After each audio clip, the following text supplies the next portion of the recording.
ጤና ይስጥልን ተመልካቾቻችን፣ ይህ አካታይ ቢዝነስ ሳምንታዊ ፕሮግራማችን ነው። አካታይ ቢዝነስ ሳምንታዊ ፕሮግራማችን ሳዲያ መልቲሚዲያ ከፋና ሚዲያ ኮርፖሬሽን ጋር ተባብረን እናቀርብላችሁ ሳምንታዊ ፕሮግራማችን እንግዲህ ሳምንት እንደምታስታውሱት ወጣቱን ዶክተር ኢንጂነር አብዱልፈታህ አብደላን በተለይም ከሄጦ ፈርዳ አርሲ ጀምሮ እስከ ቱርክ ያለውን የህይወት ልምዱንና የትምህርቱን የስራን ይቃኝን ያለውና በተለይ ድሮ በአፋን ኢቲቪ ላይ ወይ ደግሞ ኢትዮጵያ ቴሌቪዥን ላይ የሚተላለፈው የደንጋ አፋን ነው ፕሮግራም ላይ የቴክኖሎጂ እና ሳይንስ የሚታይ ፕሮግራም ላይ ሳይንቲስት ሆናለሁ እንዳልከው ፈጣሪ ምረዳህና ወደ ሳይንቲስትነቱ መጣህና ምናልባት ከዚህ ጋር ነው ያንተ የሰራቸው ሪሰርቾች እና ቱርክ ሀገር ላይ በቲዮሪ የሚታወቁትን ወደ ህይወት ዘርተባቸው የሶስተኛ ዲግሪ መመረቂያ ጽሁፍንም የማሟያ ቴሲስም አድርገው እንደዚህ ደግሞ አንድ ጆርናል ላይ ደግሞ ኢትዮጵያኖች ከሚታወቁ ሳይንቲስቶች መካከል አርጓልና ስለሱ ነገር ነው ያወራን። እስቲ ዶክተር አጋጣሚ ምን ነበር የተፈጠረው?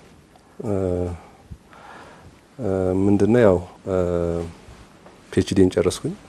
ፒኤችዲን ካጠናቀቅኩ በኋላ የነበረው ሂደት ምንድነው ያው ብዙ ጊዜ እውነቱን ለመናገር ፒኤችዲን እስከጨርስ ድረስ የኢንጂነሪንግ እና የአካዳሚውን ዲፈረንስ ራሱ ብዙ አለኝም። ለምን ሁለቱም ውስጥ አለውበት። እዚህ ጋር ታስተምራለህ? ዩኒቨርሲቲ ላይ ሪሰርች ሰራለው። ፕራክቲካሊ ደግሞ ኢንዱስትሪ ውስጥ አለው እና ታስተምርም ነበር። ከዛ በኋላ ነው 2017 በኋላ ነው ማስተማር በኋላ ሶ ልክ ስጨርስ ሶ የስራ እድሎችን ምናም ስታፈላልግ ያው አንድ ሰው ፒኤችዲ ከያዘ ብዙ ጊዜ አካዳሚሻን መሆን አለበት። አካዳሚና ኢንጂነሪንግ ብዙ ዲፈረንስ አለው እንደል ነበር። ለምን ኢንጂነሪንግ ሞር ኦፍ አባውት ዘ ኤክስፒሪየንስ ነው፣ ኢንዱስትሪ ውስጥ ያለህን ኢንጌጅመንት ነው የሚያሳየው። አካዳሚ ደግሞ ኖሌጅ ፕሮዳክሽን ነው።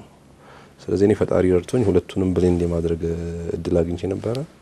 ዩኒቨርሲቲ ላይ አፕላይ ስናደርግ ኦልሞስት ብዙ ጊዜ አልፈጀም ማለት ነው እኔን ለመቀበል ሶ እዛው ቱርክ ሀገር ውስጥ ኢስታንቡል ሰባህት ቲንዛ ዩኒቨርሲቲ ይባላል። ጥሩ ደረጃ ላይ ካለ ዩኒቨርሲቲ ነው። ሶ እዛ ማስተማር ጀመርኩኝ። እዛ ሳስተምር ምንድነው ያው በፊት ኤሌክትሪካል ኢንጂነሪንግ ነበረ ማስተምረው፣ ግን ያው የሶፍትዌር ስኪሌ የኮምፒውተር ስኪሌም ጥሩ ስለነበር ነው ሶፍትዌር ኢንጂነሪንግም ኮምፒውተር ኢንጂነሪንግም ኮርስ እየሰጡኝ ያስተምር ነበር። ኤሌክትሪካል ፕላስ ኮምፒውተር ሶፍትዌር ኢንጂነሪንግ የመሆን እድል አገኘው ማለት ነው። እዛ ሂደት ውስጥ ያለው ያው ምናልባት የሌላው ሀገር የዩኒቨርሲቲ ትምህርት ሂደቱ ኢንዱስትሪና ዩኒቨርሲቲ ያላቸውም ኮኔክሽን ይለያል። ምናልባት እኛ ሀገርም ያንን ሂደት ቢያመጡ በጣም ብዙ ነገር ሊለውጥ ይችላል። ለምን ኖሌጅ ፕሮዲዩስ የሚደረገው ዩኒቨርሲቲ ውስጥ ነው፣ ኢንዱስትሪ ውስጥ አፕላይ የሚደረገው ኖሌጅ ማለት ነው። ለዛ ፋሲሊቲ ያላቸው እያንዳንዱ ዩኒቨርሲቲ ውስጥ በተለይ ሜን የሚባል ዩኒቨርሲቲ ውስጥ ቴክኖ ፓርክ የሚባል ቢዝነስ ፋሲሊቲ ያላቸው ምንድነው ያ እዛ አካዳሚሻንም ካምፓኒ ሊፈጥር ይችላል።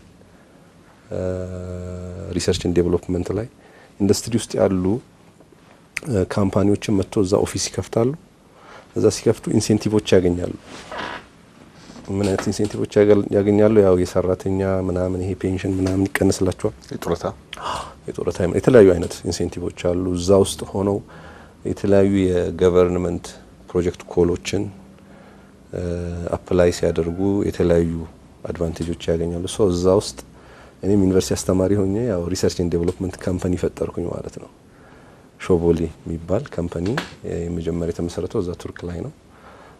በዋነኛነት የምሰራው አንደኛ ያኔ ፒኤችዲን የተማርኩኝ የነበርኩበት ካምፓኒ ውስጥ ተሰጣቸው የነበረውን ሰርቪስ እንደ ካምፓኒ መስጠት ጀመርኩኝ። በዛ ሂደት ለምሳሌ አንካራ ውስጥ የሚገኝ ወደ 300 ሜጋዋት ኮንሰምፕሽን ያለው ትልቅ ኢንዱስትሪያል ፓርክ ሙሉ የኤሌክትሪካል ኢንፍራስትራክቸሩን ዲዛይን ያደረኩት እሱ አለ። ሌላም እንደገና ያንን ካምፓኒ ተጠቅሜ አንድ ሪሰርች ፕሮጀክት ኮልም አዋርድ አግኝቻለሁ። የቱርክ ሳይንስና ቴክኖሎጂ እና ኢኖቬሽን ሚኒስቴር አዋርድ የሚያደርግ አንድ ሪሰርች ነበረ። እዛ ላይ በጣም ብዙ ነገራቶችን የመስራት እድል አገኘው። ኢንዱስትሪ ውስጥም ኤክስፒሪየንስ ያደርግ የነበረውን ፒኤችዲም የተማርኩበትም ዩኒቨርሲቲ ውስጥም ከገባው በኋላ ሰራበት የነበረውን ነገር ኢንቲግሬት አደረኩና ያኔ ኦልሞስት ኮሮና ከመጀመሩ በፊት ነበረ። ኮሮናም ጥሩ ጊዜ ሆነ፣ የጥሞና ጊዜ ፈጠረ። ሶ እዛ ላይ ፕራክቲካሊ ያኔ ኤቢቢ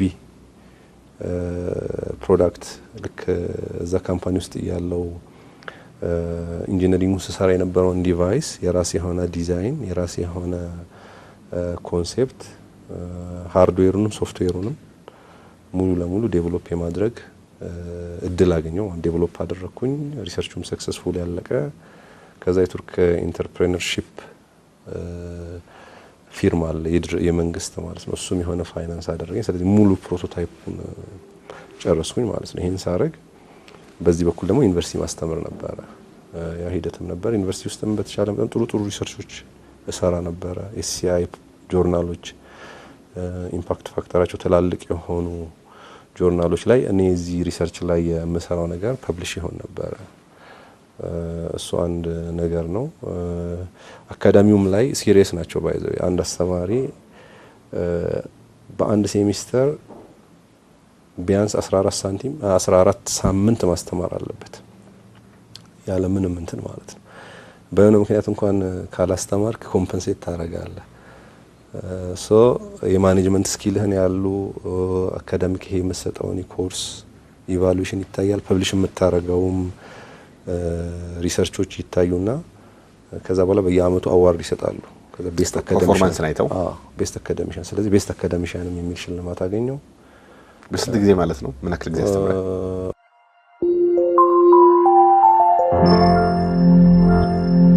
ኦልሞስት 3-4 አመት አስተምሬ ማለት ነው። ከ2017 ጀምሮ ሳስተምር ነው 2021-22 አካባቢ ማለት ነው። ስቲል ያው እዛ ስቲል አካዳሚክ ፖዚሽን እንደተጠበቀ ነው። የርክ ታስተምራለህ?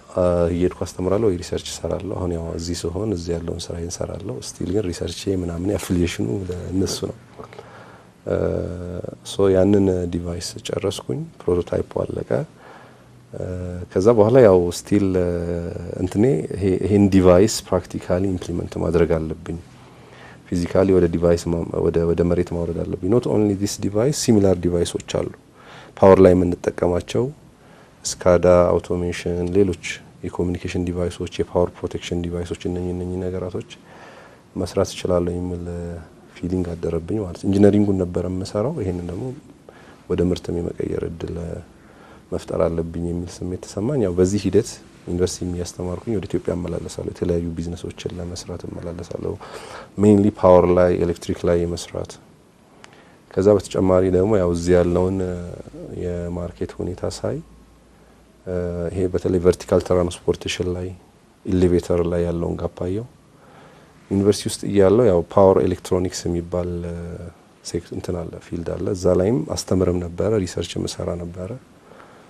ማሽን ላይም ማሽን አስተምር ነበረ፣ ማሽን ላብ አስተምር ነበረ። ሶ ለኔ በጣም ኢዚ ነበር እንደ ኦፖርቹኒቲ ይሄንን ለማየት ማለት ነው። ሶ እዚህ መጣው ሾቦሌ ኤሌክትሮሜካኒካል በሚል በተለይ ኤሌቬተር ቴክኖሎጂ ሊፍት ቴክኖሎጂ ማለት ነው። ኤሌቬተር ሊፍት ቴክኖሎጂ ቨርቲካል ትራንስፖርቴሽን ቢልዲንግ ላይ ቢልዲንግ ጋር ተያይዞ ያሉ ቴክኖሎጂዎች እነኛ ኤችቪኤሲ ሲስተሞች ሌሎችም ኤሌክትሪካል ሜካኒካል እንደዚህ አይነት ነገራቶች ላይ ያው ኢንጌጅ ማድረግ ጀመርኩኝ ማለት ነው።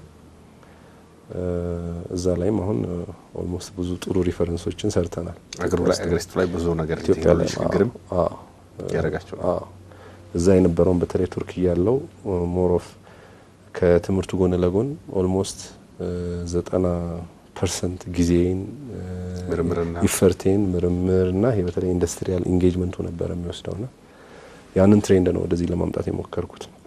እዚህ አሁን ሪሰርች ሴንተር አለን። የኛ ወርክሾፕ አለን እዚህ ጋዜሎ አካባቢ። ወርክሾፓችንም ኦፊሳችንም እዚህ ደንበል ጀርባ ትልቅ ወርክሾፕ አለን። እዛ ቱርክ ላይ ላቦራቶሪ ኢንቫይሮንመንት ነበረን። እዚህ ለማምጣት ሞከርን። ያን ማሽነሪዎች አሉን፣ ቲም አለን። ቱርክ ድረስ ይሄዱ ቻይናም ሄደን ያሰነጠልናቸው ልጆች እንደዚህ በተለይ ኤሌቬተር ቴክኖሎጂውን የማዘመን ገበያ ውስጥም ደግሞ ሲሪየስ የሆነ ፕሮብለም አለ። በዴሊቨሪ በኩል ፕሮብለም አለ፣ በኳሊቲ በኩል በፕሮዳክት ኳሊቲ በኩል ሰው ሊፍት መሆኑን ነው እንጂ የሚያውቀው ዲቴይሉን አያውቅም። በዛ ላይ ሪስክ ያለው ነገር ነው። ከሰው ህይወት ጋር የሚያያዝ ነገር ነው። ሴንሲቲቭ ነገር ነው። በጣም ትኩረት ይፈልጋል። ሰው ኳሊቲውን ጋራንቲ ማድረግ አለበት። ከዛ በኋላ አፍተር ሴልስ ሰርቪስ እንደ ሜንቴናንሱ አለ፣ መንከባከብ አለበት። ይሄ ልክ እንደ መኪና በየኪሎ ሜትሩ ሰርቪስ መደረግ እንዳለበት በአገልግሎት ልክ በሰጠው ልክ ይህንን ኢንቲግሬት ያደረገ ሲስተም ነው ለመፍጠር የሞከርኩት። ሪሊ ሰክሰስፉል በፈጣሪ ገዛ በጣም በአጭር ጊዜ በጣም ብዙ ነገር ሰርተናል። ከኢትዮጵያ ኤርላይንስ ጀምሮ የተለያዩ የመንግስት ቢሮዎች፣ ትላልቅ ተቋማቶች ለዲፌንስ ኮንስትራክሽን ኢንተርፕራይዝ፣ ፌዴራል ሃውሲንግ ኮርፖሬሽን፣ ብዙ የመንግስት መስሪያ ቤቶችም የግልም የተለያዩ ሪል ስቴቶች ላይ ሞሎች ላይ በተሻለ ኳሊቲ በተሻለ ጥራት በተሻለ ሰርቪስ አገልግሎት ለመስራት ሞክረናል። ቢዮንድ ዛት ነው የኛ ኢንተረስት አሁንም በዚህ ላይ ይሄንን ነገር ማዘመን አገራዊ ማድረግ። እኔ በብዛት ኢምፖርት ይደረጋል ኤሌቬተር ከውጪ ማለት ነው።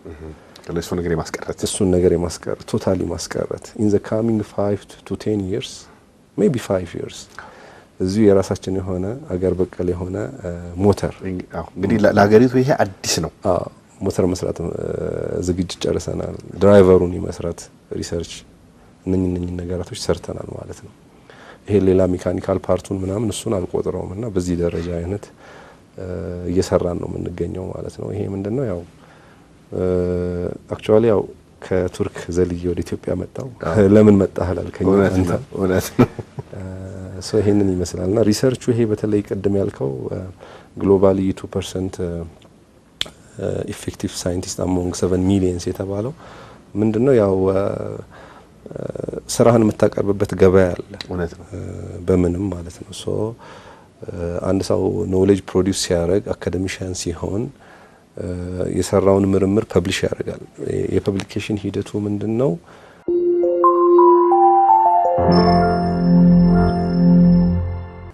የተለያዩ ጆርናሎች አሉ፣ ደረጃ አላቸው፣ ሳይቴሽን ኢንዴክሳቸው የተለያየ ሆነ ሶ እዛ ላይ ፐብሊሽ ስታደርግ የራሱ የሆነ የግምገማ ሂደት የዳኝነት ሂደት አለው። ያን ሁሉ ሂደት ያልፋል። ምናልባት ዓለም አቀፍ ደረጃ ምናልባት አንድ ጆርናል ፐብሊሽ ማድረግ ካስገባህበት ጊዜ ጀምሮ ከ3 ወር ሚኒመም እስከ 1 አመት ይፈጃል። የተለያዩ የጥናትህ ኖቪሊቲ ይታያል። እያንዳንዱ የሰራኸው ሪሰርች ውስጥ ምን ኖቪሊቲ አለ፣ ምን አዲስ ነገር በሴክተርህ ጨምረሃል የሚለው ነገር ይታያል። በዛ ኳሊቲ ያው ለምሳሌ ያቀረብክበት ገበያ ኳሊቲ ቦታ ከሆነ በዛው ደረጃ እነሱን የሚመጥናቸውን ፐብሊሽ ያደርጋሉ ማለት ነው መርጠው። ሶ በዛ ሂደት ውስጥ እነኚህ በተለይ ፕራክቲካሊ ሰራቸው የነበራቸው ስራዎች አክሴፕታንስ ነበራቸው። ከዛ ምንድነው ይሄንን የሰራኸውን ሪሰርችም ምን ያክል ኳሊቲ የሆኑ ሌሎች ሪሰርቾች ሳይት አድርገውታል፣ ምን ያክል ተጠቅመውታል የሚለው ነገርም ይታያል። ሌላ የተለያዩ ፓራሜትሮች አሉና በዛ በየአመቱ አናውንስ ያደርጋሉ ያንተን የሪሰርች ስራ ምናምን እነኚህ ፐብሊሽ ያደርክባቸው ኢምፓክት ፋክተራቸውም የጆርናሎቹ ኳሊቲ ያለ Q1 Q2 እየተባለ ይላል። ብዙዎች Q1 ላይ ፐብሊሽ የተደረጉ ጥሩ ስራዎች አሉ። እነሱ ይታዩና እውነቱን ለመናገር አላቅም ነበር እኔ ሲነገረኝ እዚህ ከመጣው በኋላ ነው ዩኒቨርሲቲ እኔ ላከልኝ እንዲ ብሎና ኦኬ ስለዚህ ከሰራህ የሆነ ነገር ከሰራህ ነገራቶችን የማሳካት አጋጣሚዎች ሊኖሩ ይችላል። ሶ ያ ነበር ማለት ነው የጠየቀኝ ጥያቄ። ስለዚህ በዓለም አቀፍ ደረጃ ምናልባት የኢትዮጵያኖች ይሄን እድል ያገኙ ሰዎች አሉ የሪሰርች ውጤታቸው ወይ ነው ተሲሳቸው ወይ ነው ጆርናሎቻቸው በዚህ በዓለም አቀፍ ደረጃ ውድድር ውስጥ ገብተው አንተ እንግዲህ ኦሬዲ በዓለም አቀፍ ደረጃ ነው እንግዲህ ይሄ እውቅና የመጣውና ሌሎች ኢትዮጵያኖች ግን ይሄን እድል አግኝተዋል በአንተ ፊልድ ለሚው በተመሳሳይ ፊልድ ሪሰርች ላይ ያሉ? እውነቱን ለመናገር ያገኙም ሊኖሩ ይችላሉ። ዲቴይሉን አላቅም፣ ግን የኛ ሰው ይሄንን የማግኘት አቅም አለው። የገባኝ ነገር አንድ ከዛች ገጠር መብራት ካሌለበት ቦታ ተነስቶ ነው ያኔ በምንማርበት ጊዜ ኢንተርኔት ፋሲሊቲ አልነበረም። ብዙ ነገር አክሰስም ሳይኖርህ ነው እንግዲህ ስትማር እዚህ ደረጃ ላይ ደረስከውና የኛ አንድ ማንም ሰው ከሰራ ይሄንን የማድረግ እድል አለው፣ አቅም አለው። በተለይ ዩኒቨርሲቲዎች በዚህ ደረጃ ላይ ደግሞ ቢሰሩ ፐብሊኬሽን ቢበረታታ ሪሰርች ቢበረታታ ምናምን ባይዚ አሁን ማየው ምንድነው ትሬንዱ በተለይ የተማረ ሰው የሆነ ዲግሪ ያሰው ዲስከሬጅ ይደረጋል። ለምን ብዙ ነገር ከገንዘብ ጋር ከማቴሪያል ቫልዩ ጋር ነው ኮኔክትድ የሚደረገው። እንደዛ ግን አይደለም። እኔ አሁን ውጭ ሀገር ባየውበት ጊዜ አሜሪካም የተለያየ ሀገርም ሄጄ አይቻለሁ። ብዙ ሪሰርቾች ላይ ኮንፈረንሶች ላይ ምናምን ተሳትፌያለሁ። መማር ኖሌጅ ፕሮዳክሽን በጣም ለአንድ ሀገር እድገት መሰረታዊ ናቸው። ሁለተኛ ደግሞ በጣም ትልቅ ትኩረት ተሰጥቶ የነሱ አገር ዜጋ ብቻ ሳይሆን ኢቭን የሌላ አገር ዜጋ መጥቶ እነሱ አገር ላይ ይሄን ኖሌጅ ፕሮዲዩስ እንዲያደርግ ነው ሲስተማቸው የሚሰራው። እኛን ቱርኮቹ ያን ይዛ ወስደው ስኮላርሺፕ ሲሰጡን እኛን ስለወደዱ ምናምን ብቻ አይደለም። ለምን አሁን እኔ በሰራውት ሪሰርች አገሪቱ ፕሮፋይሉ ከፍ የሚለው የቱርክ ሀገር ዩኒቨርሲቲ ነው። እዛ ሀገር ሆኜ ያን ሪሰርች ስለሰራው ማለት ነው። ስለዚህ የዩኒቨርሲቲያቸው ራንኪንግ ራሱ በዚህ ነው። ቱርክም እንደ ሀገርም ትልቅ ነገር ነው የምታገኘው። አዎ እዛ ኢንቨስት የምታደርገው ኖሌጅ ትሬን አሁን በእኔ ስር ያኔ ሪሰርቹን ስንሰራ ወደ 20 ተማሪ ይሰራል ተቀጥሮ ማለት ነው። እኔ ካገኘሁት ሪሰርች ፈንድ ያገኛል፣ ሁለተኛ ደግሞ ስኪል ያገኛል፣ የተለያየ ነገር ያገኛልና እሱ ነው ሂደቱም ይሄ ነው። የእውቀት ሽግግርም በዛ ስር ነው ያለው። በዛ ስር ነው ያለው። እኛ ሀገርም ያ አቅም በደንብ አለ፣ ግን ላይ ያው መስራት ያስፈልጋል ማለት ነው። በፖሊሲም በሬጉሌሽንም በተለያየ በኢንሴንቲቭም መደገፍ ያስፈልጋል። ሪሰርቾችን ፋይናንስ ማድረግ ያስፈልጋል። አሁን እኛ እንደ ሾቦሌ ራሱ አንድ የጀመርነው ነገር አለ። አሁን በዚህ አመት ሪሰርች ኮል አወጣን። አዲስ አበባ ዩኒቨርሲቲ እና አስቱ ሪሰርች ኮል ለማስተርስ እና ለፒኤችዲ ምናምን እዛ ላይ ፋይናንስ ለማድረግ ሪሰርቾችን እኛ እንደ ካምፓኒ እኛ በምንፈልጋቸው ኤሪያ ላይ ፋይናንስ የማድረግ ሪሰርች ኮል አወጣን። አሁን ከአስቱ ጋር እየሰራ ነው። ፓወር ዲቫይሶችን ከኛ ጋር የአምስተኛ አመት ወይ ደግሞ ፋይናል ይር ስቱደንቶች ኤምኤስሲ የሚሰሩ ወይ ማስተርሳቸው የሚሰሩ ተማሪዎች እኛ ጋር መጥተው ሪሰርቻቸውን ይሰራሉ። ላቦራቶሪ ኢንቫይሮንመንት እናመቻቻለን፣ ጋይዳንስ እናመቻቻለን። ሪሰርች ላይ ለሪሰርቻቸው የሚያስፈልገውን ኮምፖነንት ማቅረብ ላይ ይሄን እናመቻቻለን ማለት ነው። ስለዚህ ይሄ ነገር ደግሞ እንደ ሀገር ቢሰራበት የተለያዩ ድርጅቶች አሉ ኢንቨስት የሚያደርጉ ምናምንና እንደዚህ አይነት ነገር ላይ ቢሰሩ ሁሉም እኛ እዚህ የምንጠቀማቸው ኤኒ ቴክኖሎጂ በዚህ አይነት መንገድ ነው ዴቨሎፕ የተደረገውና የሚደረገውና በየጊዜው ይሻሻላል። እኛ ሀገርም ይሄ አቅም አለ ለማለት ነው። መልካም፣ እጅግ በጣም እኔንም መስጦኛል። እንደው ተመልካቾችም ከዛ ህይወትህን ነው ምናልባት ህልምህን የኖርከው ብዬ ነው ማስበውና እንደው ስለ ቃሉን ባታቀው ግን ኦሬዲ የቴሌቪዥን ላይ የምታየው ነገር ኢንፍሉዌንስ አድርጎ ምንም ባልነበረበት ቴክኖሎጂም የኢንተርኔትም የሶሻል ሚዲያም ተጽዕኖ ባልነበረበት ጊዜ በተሳካና ፍሎ ባለው መልኩ መጥተ ጅማ ገብተ ከዛ ዩኒቨርሲቲ ማስተሰርተ የቅድም ትላቸው ግሬድ ቴክኖሎጂዎችም ላይ እንደዚህ የዊንድ ቬን የኃይል ማመንጫ ላይ እንደዚህ የነፋስ ላይ ተመሰማርተ ምናልባት ለሀገራችን የመጀመሪያ ነውና ከዛ ደግሞ ይሄን ኤክስፒሪየንስም ይዘ በትምህርትም ደግፈው በቴክኖሎጂም አድርገ ትልልቅ ምናልባት በጣም አደጉ የሚባሉ ሀገሮች ላይ ኮምፒታንት ሆነክ ቴክኖሎጂውንም ይዘህ ደግሞ ወደ ሀገር መታልና ምናልባት የእውቀት ሽግግር ላይ አወጣቶቻችን ምናልባት ከአስቱ ከአዲስ አበባ ሳይንስና ቴክኖሎጂ ዩኒቨርሲቲ ጋር የጀመርከው ነገር ጥሩ ነው። ኮሎችን ታወጣለህ፣ ብዙ ሰዎች ታሳትፋለህ፣ ትምህርትም በተግባር እየተደገፈ ነው ያለውና ምናልባት እንደው ሀገራችን በተለይ ከኃይል አንጻር አሁን አንተ ምቅ ችሎታን ያለ እዛም ትልቅ ሀገር ላይም የኛ ሀገር ገና ያደጋገር ያለው ያደጋገር ላይም በጣም እነሱ የከበዳቸውን ነገሮች በትምህርት ደግፈው የቴሲስ ፓርት አድርገህ በዶክመንትም በምንም አድርገዋልና ምናልባት ግን ሀገራችን ላይ ከኃይል አንጻር እንደው ምን መደረግ አለበት ትላለህ? ኦሬዲ አንተ ቴክኖሎጂ ውስጥ ነው ያለው በደንብ ታውቀዋለህና ምን ትላለህ ዶክተር? እነሱን ለመናገር ያው ከኃይል አንጻር በጣም እድለኛ ሀገር ነን እኛ ማለት ነው። ለምን ኦልሞስት እኛ የምናመነጨው ኤሌክትሪክሲቲ ሪኒዌብል ነው ብዙ ማለት ነው። ለምሳሌ ውሃ ነው ምናልባት ከ90% በላይ ኤግዛክት ፊገሩን ባላቀው ማለት ነው። ተርማል ወይ ደግሞ ይሄ ፎሲል ቤዝድ የሆኑ ፓወር ፕላንቶች የሉንም እና ምንድነው ይሄ ዘወተር ታወር ኦፍ አፍሪካ ነው የምትባለው አይደል ኢትዮጵያ። በተለይ ከውሃ ብቻ መኖሩ ሳይሆን የኛ ውሃ ከተራራ ወደ ታች ነው የፈሰሰው። እውነት ነው። በተፈጥሮ ታድለና በተፈጥሮ ፖቴንሻል ኢነርጂ ነው። ብዙ ድሎች እየተፈጠሩ ነው ባይዘው በመንግስትም ይሄ የህዳሴ ግድብ ሌሎች የመሳሰሉ በጣም ብዙ ነገራቶች እየተሰሩ ነው። የበለጠ መሰራት አለበት ብዬ አስባለሁ። ኖት ኦንሊ ዛት እኛ ኢቭን አሁን ዊንድም ብዙ አላስፋፋንም፣ የተወሰነን ይሰራ ነው አዳማ አካባቢ ከዛ ወደ ኢታያ አሸጎዳ ምናምን ይሄ በጣም መስፋፋት አለበት። በጣም ሶላር ላይ አልተሰራም። ሶላር ላይ አሁን ግሪድ ኮኔክትድ ሜጋዋት ደረጃ የሆኑ ሶላር ፓወር ፕላንቶች የሉንም። ኦኬ ይሄ በጣም ታስቦበት ኢንቨስተሮችም ተጋብዞ they are willing by the way ለምን አሁን ብዙ ቦታ ላይ ቅድም ምናልባት ከዚህ በነበረው ፕሮግራም ጠቅሼዋለሁ ኢንቨስትመንት ሲታሰብ ሌላ ሀገር ላይ ኢነርጂ ኢንፍራስትራክቸር ላይ ኢንቨስት ይደረጋል። ፓወር ፕላንት ታመነጭና ለመንግስት ትሸጣለ። ትልቅ ሬቬኒው ነው የሚገኝበት። ትልቅ የስራ ዕድል ይፈጥራል። ኦፕሬሽን ኮስቱ ኦልሞስት ትንሽ ነው ሌላ ኢንዱስትሪ ላይ ኢንቨስት ከማድረግ። ባይዘ ፎሪን ከረንሲም ጀነሬት ያደርጋል። ኢትዮጵያ ትሸጣለች ፓወር ፕላንት ለተለያየ ሀገር ትሸጣለች። ከኬንያ ጋር ኮኔክትድ የሆነ HVDC ፓወር ላይን አለን የመሳሰሉት። ይህንን በደንብ ማዘመን ያስፈልጋል። እዚህ ላይ በደንብ መስራት ያስፈልጋል። ኤፊሽንሲውን በደንብ መጨመር ይፈልጋል። በተለይ ኢንፍራስትራክቸር ደግሞ ስትሰራ ሌተር ስትሆን ማለት አሁን ይሄ ሌተር ካመር አድቫንቴጅ የሚባለው ነገር በጣም ጥሩ ነው ለኛ። ለምን አሁን ፓወር ኢንፍራስትራክቸር ስንሰራ አሁን ባለው ቴክኖሎጂ ነው የምንሰራው። አውሮፓ፣ አሜሪካ፣ ሌላ ሀገር ስትሄድ እንደኛ ማዘመን የአቅማቸው ውስን ነው። አልፈውታል እሱን ፓርት። አዎ ኢንፍራስትራክቸር በቀላሉ አትቀይርም። ኤክስፔንሲቭ ነው በጣም።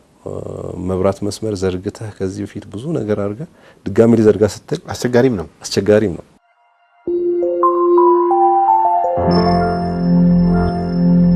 እኛ አሁን ማዘመን እንችላለን። ሎው ኮስት በሆነ መንገድ መስራት ይቻላል። በእውቀት ከተደገፈ ሬቬኒውም ጄነሬት ማድረግ ይቻላል። ትልቅ ሬቬኒው ጄነሬት ማድረግ ይቻላል።